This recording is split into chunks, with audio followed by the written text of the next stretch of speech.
You must understand that failure and disappointment are inevitables of life. Failure doesn't happen until you make it so.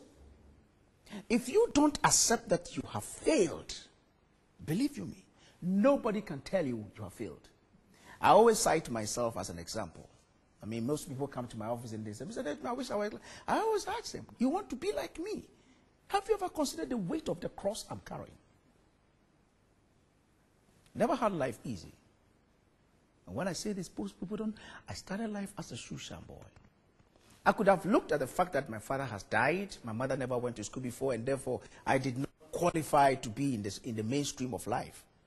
I could have threw my hands up in despair and tell myself it's over. Right now, if I go back to my village, I have my classmates who settled down at where they began from. Listen to me. Don't expect the negative to happen to you, but if they do, brace yourself up, accept them, and ask yourself, what is the best thing that can ever happen to me out of this? And believe you me, for every misfortune that happens to any individual, there are some seeds of greatness in them.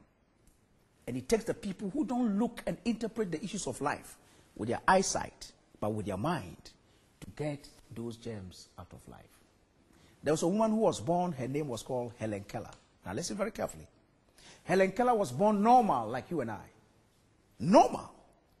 But at the age of 7, Helen Keller became blind, dumb, and deaf. Assuming you were Helen Keller, and at the age of 7, 3 weeks after, you became dumb, blind, and deaf, what would you have done? Would you have gone to hide yourself in your room, cover your face with cloth, and begin to weep, expecting everybody to come and sympathize with you? Listen to me. Helen Keller said to herself, I may be blind, I may be dumb, I may be deaf, but I choose to interpret the issues of life with my mind sight and not with my eyesight. Helen Keller wrote books, made, scripted songs. Blind woman, deaf and dumb, gave speeches to the extent that he became an Oscar Award winner. In one of those instances, Helen Keller was asked, is there anything so terrible than blindness? Helen Keller said, oh yes, to have your physical sight and yet no vision. Listen to me.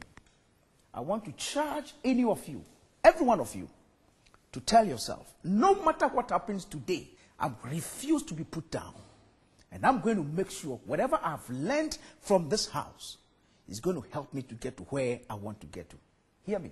From the day you were born, each one of you, a sentence was started about your life.